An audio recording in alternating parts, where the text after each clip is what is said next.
The train slowed as it curved along the misty countryside, its whistle slicing through the chill October air. Edward Markham leaned slightly toward the window, his grey eyes studying the passing fields. The land was the same as it had been 30 years ago, calm, timeless, indifferent to the restlessness of men. Markham was 68 now, a retired inspector from Scotland Yard, known once for a mind sharper than most and a patience that unnerved criminals. He hadn't taken a case in almost a decade. London had grown too noisy, too new. These days, he preferred the quiet rhythm of his garden and the companionship of his old dog, Bramble. But 3 days ago, a letter had arrived, handwritten, elegant, sealed with a crest he hadn't seen in years. My dear Edward, I hope this finds you well. I would be honored if you joined us at Wycliffe Manor this weekend. It has been far too long since you've seen old friends, and there's something I'd like your advice on. Yours sincerely, Henry Wycliffe. Henry Wycliffe, the last of the old Wycliffe line, owner of the sprawling manor near the coast. They served together in the war, long before Markham became an inspector. A decent man, if a little too trusting. Edward folded the letter into his coat pocket and glanced at the approaching station sign, Wycliffe Halt. The manor appeared through the fog like a ghost resurrected, tall stone walls, ivy clinging to their age, and a line of chimneys like sentinels against the grey sky. A butler met him at the door, stiff as an oak rod. Mr. Wycliffe is expecting you, sir, he said, leading Markham through echoing corridors lined with portraits whose eyes followed him a bit too faithfully. In the drawing room, a fire glowed. Henry Wycliffe stood near it, a glass of sherry in hand, his once dark hair now streaked with silver. He looked older but still carried himself like a man used to command. Edward, old friend, he said warmly, setting down the glass and extending a hand. It's been an age. Indeed, Markham replied with a small smile. And you look much the same, though your house hasn't changed a bit, still determined to outlive us all. They laughed. But there was tension in Henry's eyes, something unsaid. Dinner that evening was an affair of old manners and quiet suspicion. Around a long oak table sat a curious collection of guests: Clara Wycliffe, Henry's much younger wife, beautiful, poised, with a smile that never quite reached her eyes. Julian Wycliffe, Henry's nephew and heir, sharp-featured, with an arrogance that barely hid his unease. Dr. Lionel Reeves, the family physician, genial on the surface, but his glances at Clara lingered too long. Margaret Ellery, an old friend of Clara's, or so she said, though she seemed to observe rather than belong. And finally, Edward Markham, seated beside Henry, the unassuming guest of honor. Conversation was polite, the food exquisite, and yet beneath it all ran a silent current, glances exchanged, pauses just a moment too long. At one point, Henry raised his glass. To friendship, and to the comfort of old times, he said. Julian smirked. And to honesty, uncle. Always an underrated virtue. The table fell quiet. Later that night, Markham found Henry in the library, staring into the fire. You didn't invite me here just for nostalgia, Markham said quietly. Henry sighed. You were always too perceptive, Edward. I'm worried. Things have changed in this house. Clara seems distant. Julian has grown impatient about inheritance matters. And last week, someone tampered with the car brakes. It could have been a dreadful accident. Markham leaned forward. Do you have any idea who? Henry shook his head. No. But I intend to find out. I thought perhaps you could. A sudden knock interrupted him. Clara stood in the doorway, her voice smooth as silk. "Henry, it's getting late. Don't overexert yourself."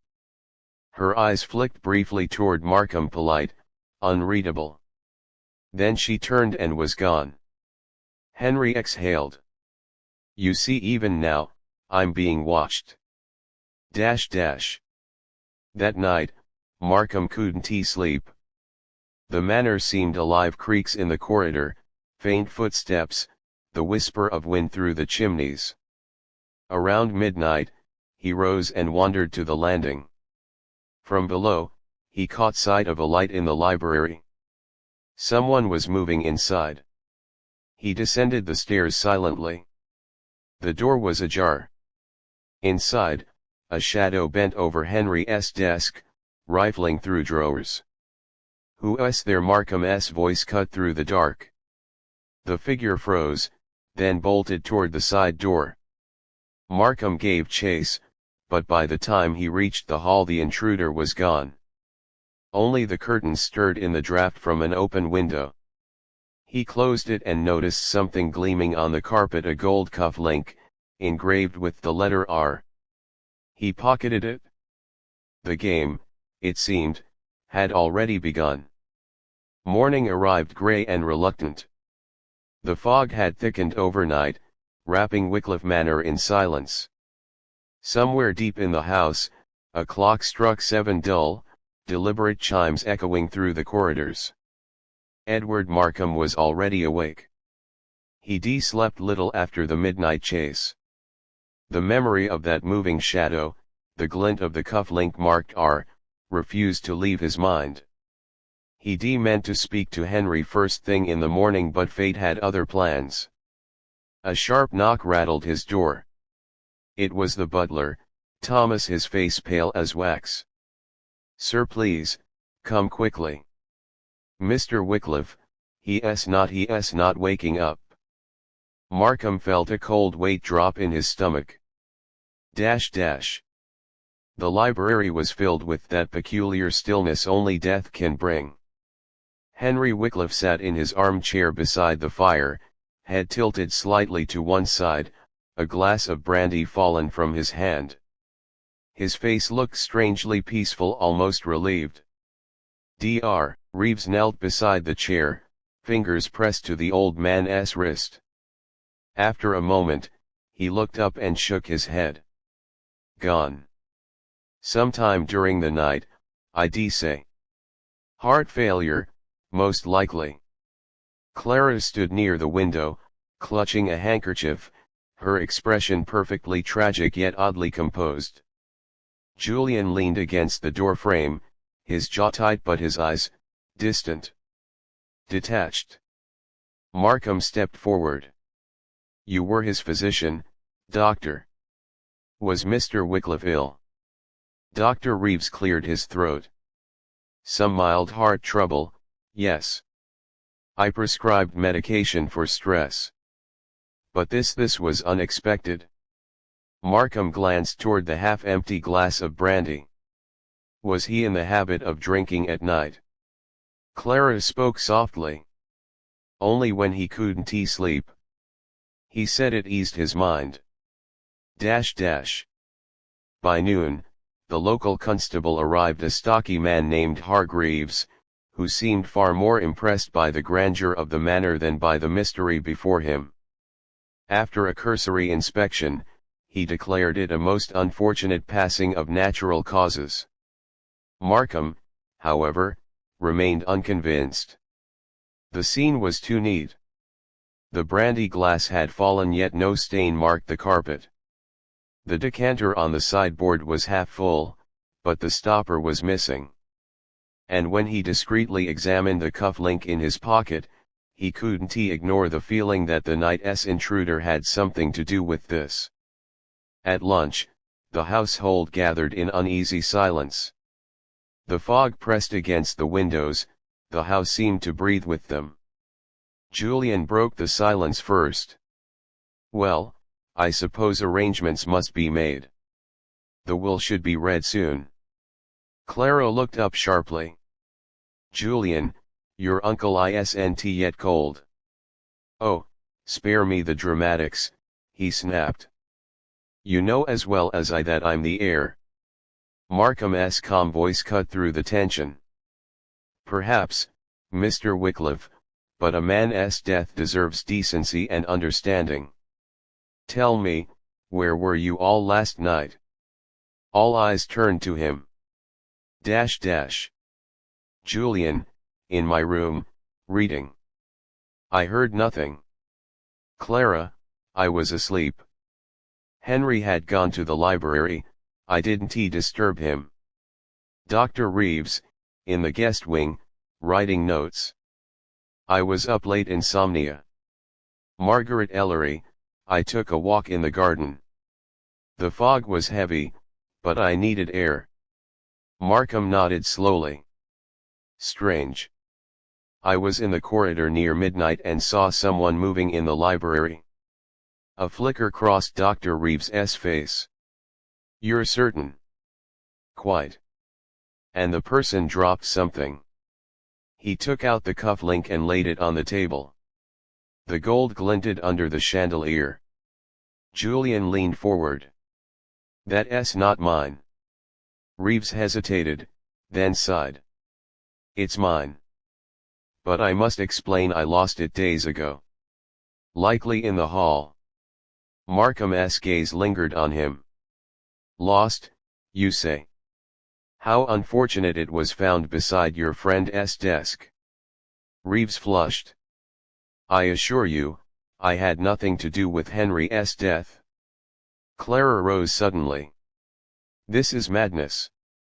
My husband died of his heart.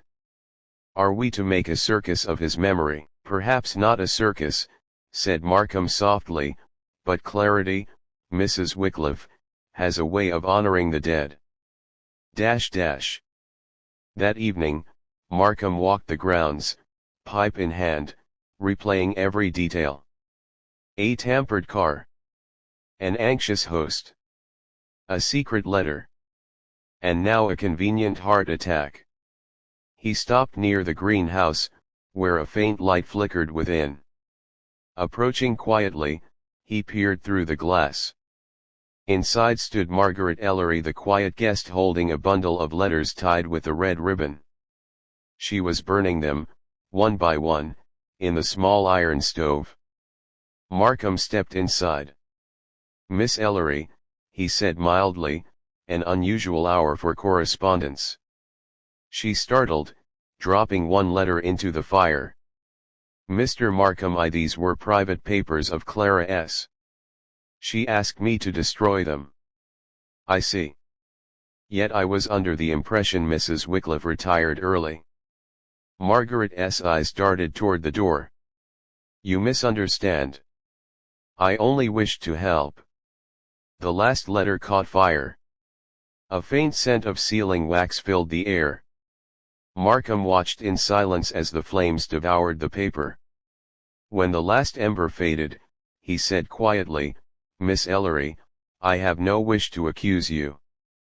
But secrets burn too cleanly in this house. She didn't reply. Later, as he returned inside, the fog had thickened into a living wall.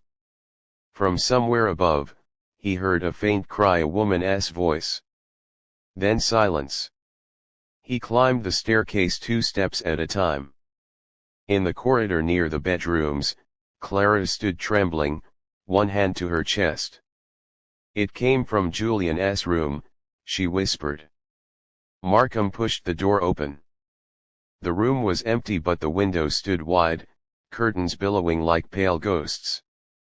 On the floor, half hidden beneath the bed, lay a crumpled envelope addressed to Henry Wycliffe, marked, to be opened only in the event of my death. Markham held the envelope in his gloved hand, feeling its faint weight as though it carried not paper but consequence. The writing on the front was unmistakably Henry's, bold, deliberate, the hand of a man who liked clarity. Best we read it privately, he murmured. Clara, pale and trembling, followed him to the library, where the fire had long gone cold. Markham broke the seal with a practiced hand and unfolded the thick sheet of paper within. If this letter is opened, it means I am gone and not by natural cause. I fear someone close to me wishes me harm. If anything should happen, I ask that my friend Edward Markham see to the truth. He will know where to look. Henry Wycliffe. Below the signature was a brief line hastily written, almost as an afterthought, the answer lies in the box. Markham frowned. What box? Clara shook her head, bewildered. I've no idea. Henry had many boxes, letters, ledgers, keepsakes. He was sentimental. He rose. Then I shall have to find the right one. The search began at dawn. Markham examined every cabinet, drawer, and writing desk. Henry had been a collector of oddities, military medals, pressed flowers, old locks with no keys. Finally, in the study, behind a shelf of dusty legal books, he discovered a small mahogany chest. Its brass clasp was engraved with the initials H.W. and a small keyhole gleamed beneath the latch. Locked. He turned to Thomas, the butler. Did Mr. Wycliffe keep a key for this? Thomas hesitated. If he did, sir, it would likely be in his room or on him when he passed. When Markham checked Henry's belongings, he found no key. But tucked in the pocket of his dressing gown was a scrap of paper, a half-burned note that read, "Cannot trust Reeves or Julian. If anything happens, tell Markham." Markham folded it carefully. The pieces were falling into place, but the pattern was still hidden. At breakfast, the tension in the air was almost solid. Julian toyed with his spoon, eyes bloodshot from lack of sleep. Dr. Reeves avoided everyone's gaze. Clara seemed fragile, like glass about to crack, while Margaret Ellery appeared calm, too calm. Markham spoke quietly. Mr. Wycliffe left a letter. He believed his death would not be natural. A ripple went through the room. Clara gasped, Julian's face drained of color. Reeves looked as though he'd swallowed his own breath. What? Reeves said hoarsely. Surely you can't believe. Markham interrupted, his tone steady. He also mentioned something about the box. I intend to find it, and what's inside may explain much. Julian sneered. You're making this into some melodrama, Inspector. My uncle was old, frail. Old, yes, said Markham. Frail, no. His doctor prescribed medication for stress, not for the heart. Yet he died quietly, without distress. That's curious. Reeves stiffened. You imply I was negligent. I imply nothing yet. Later that afternoon, Clara approached Markham privately. Her hands trembled as she spoke. Mr. Markham, there's something I must tell you. Henry and I, we were not happy. Not lately. He accused me of things I hadn't done, of conspiring with Julian about money, about the estate. It was absurd. Did you? Markham asked gently. Her eyes flashed. No. I married Henry because he was kind.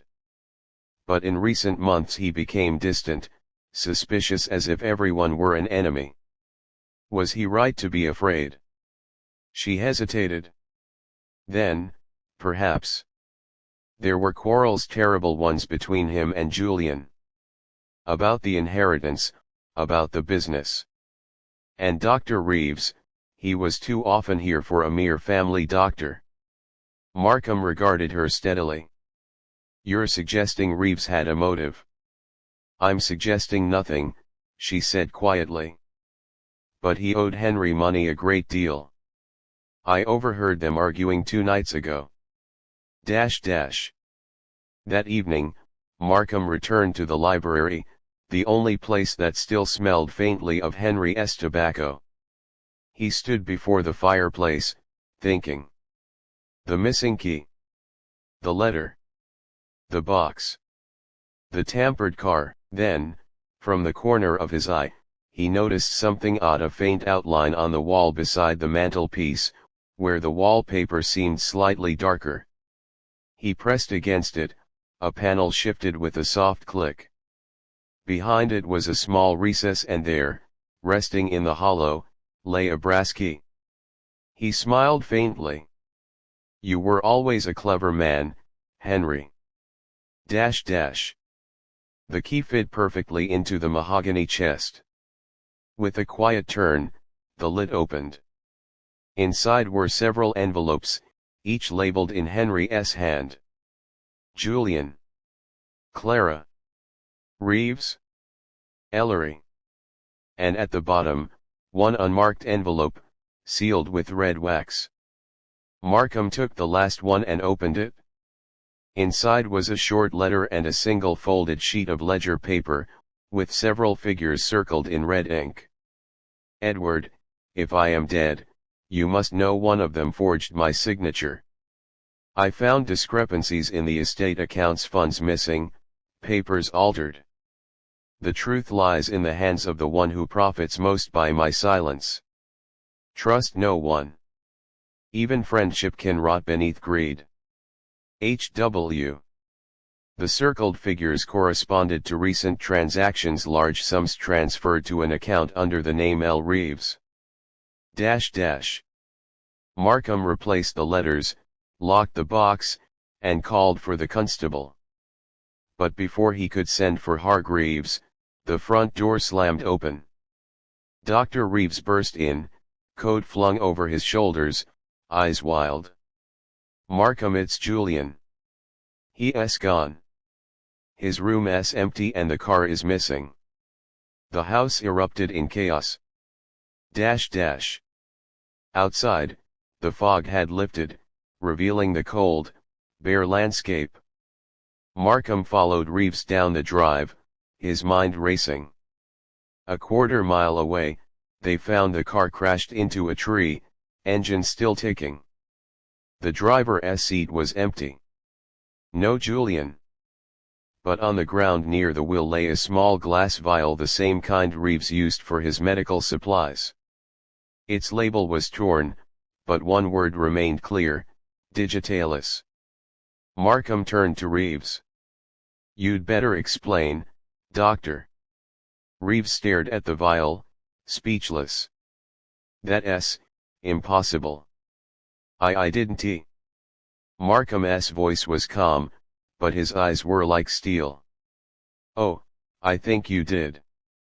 And I think Henry Wycliffe wasn't your only patient last night. The constable, Hargreaves, arrived just as dawn broke over the coast. His face was flushed from the cold and from confusion. So, the nephew's vanished, the doctor's gone pale, and the rest of the house is ready to faint, is that it? He muttered. Markham gave a brief nod. Roughly speaking, yes. But I believe the truth will not remain hidden much longer. They returned to the manor. Clara sat in the drawing room, hands clasped tightly in her lap. Margaret Ellery stood beside the window, gazing out toward the sea, unreadable as ever. Dr. Reeves had been confined to the study. He looked broken, sweat on his brow, collar loosened. I didn't kill Henry, he said the moment Markham entered. Yes, I took money, I admit that. I was desperate. But poison never. Markham's voice was steady. Then how do you explain the vial of digitalis by the crashed car, or the traces found in Henry's brandy glass? Reeves's eyes widened. Digitalis, I use it for heart patients, but wait. He paused, his expression shifting from fear to realization. I didn't prescribe it for Henry. Someone must have taken it from my case. Markham studied him for a moment, then turned to Hargreaves. Where's the housekeeper, Mrs. Talbot? She's in the kitchen, sir. Says she saw something last night, thought it wasn't worth troubling anyone with. Bring her in. Mrs. Talbot entered, wiping her hands nervously on her apron. Begging your pardon, sir, but last night I heard voices. Down near the library? Couldn't sleep, so I went to fetch some tea.